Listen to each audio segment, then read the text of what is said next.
Bienvenue dans mon atelier.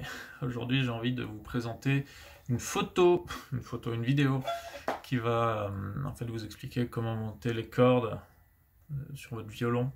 Voilà, puisqu'il y a quelques jours, j'ai vu une photo d'un élève dont le violon, voilà, les cordes allaient un peu n'importe comment, et il y avait beaucoup de problèmes. Donc j'ai parlé de ça dans mon article qui s'appelle le guide du montage des cordes pour le violon. Et je voulais vous montrer un peu comment ça se passe en vidéo. Voilà. Premièrement, j'ai ces cordes, je viens de les démonter du violon et je ne sais plus lesquelles c'est lequel. Donc le code couleur me sert un peu à rien puisque je ne le connais pas par cœur. Ça c'est Pirastro-Tonica. Par contre, Reoula, je ne sais pas.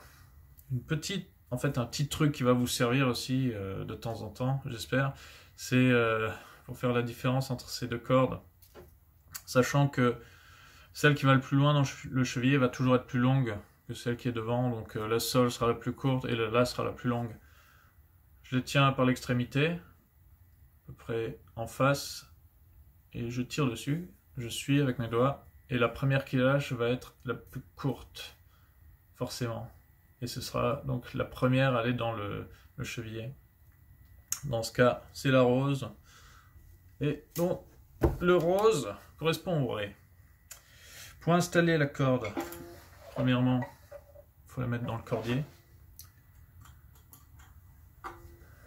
Voilà, comme ceci. Je dois maintenir la tension dessus pour qu'elle ne sorte pas. Il n'y a pas d'autre moyen de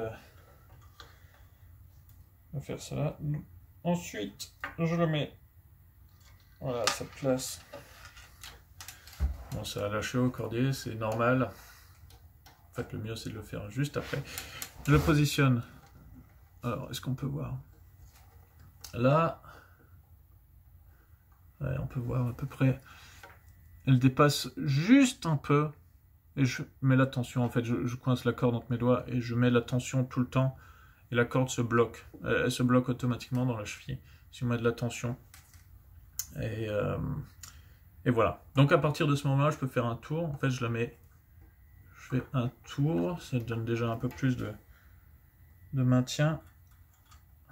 Je la mets dans le cordier.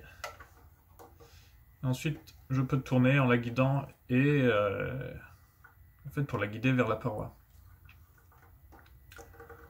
Là, voilà.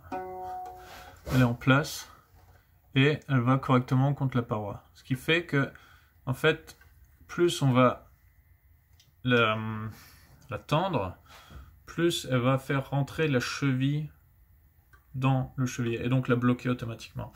Il ne faut pas non plus le faire de manière trop brutale. C'est-à-dire, si on sent vraiment que ça devient très dur, il vaut mieux pas forcer, sinon ça va pousser la cheville à l'intérieur et ça peut faire exploser complètement le chevillet. Et donc, c'est pas ce qu'on veut. Mais voilà, il faut quand même trouver un entre-deux qui permette de bloquer la cheville tout en douceur. Voilà comment elle est positionnée. Si en fait je voulais, par exemple, ajuster la façon dont elle vient se poser sur la paroi du chevillet, j'ai qu'à le détendre un peu et ensuite je la réenroule. Voilà, donc là j'ai détendu et je la réenroule. Voilà, plus ou moins proche pour arriver justement au bon équilibre. Voilà, donc là c'est un peu moins fort. Quand je vais l'accorder, elle va rester bloquée. Voilà. Je peux faire la suite, le La. Là aussi, je vais commencer à faire l'inverse. En fait, je mets déjà à sa place dans la cheville. Alors la dernière, le La, c'est toujours galère. C'est celle qui est le plus loin. Forcément, c'est un peu inaccessible, surtout avec des cordes qui ont déjà été utilisées, un peu tordues. Voilà, ça le fait. Alors quand j'enroule, et ça comme j'ai dit dans l'article, ça passe par au-dessus toujours. Et non pas par en dessous. Donc là bien sûr, je le fais pour montrer à la caméra, c'est pas toujours évident, puisque je vois rien.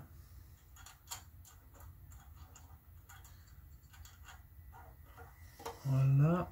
Donc là je mets la tension, je viens de la mettre dans le cordier en fait. Si c'est quelque chose que je ne pourrais pas montrer, parce que c'est pas du tout au bon angle. Alors, là, on peut voir qu'elle ne touche pas la paroi. Là elle est un peu trop au milieu, et donc elle n'est pas bloquée. Mais une fois que je l'ai positionnée, elle est tendue en fait, je l'ai positionnée, c'est beaucoup plus simple de venir simplement la détendre, faire 2-3 tours, on la tient avec ses doigts, comme ça on simule la tension, juste avec le pouce par exemple. Et ensuite je peux la guider avec les doigts, je mets contre la paroi et je retends. Alors là, les cordes noires au fond d'un chevillet noir sans lumière, c'est vraiment très difficile de voir. Et pas encore tout à fait ça. Pas encore tout à fait ça. Donc je vais encore insister un peu. Là je vais le refaire mais sans montrer. Comme ça je pourrais vraiment me concentrer sur le fait de bien la positionner. Voilà, un peu de concentration. Je le replace dans le cordier.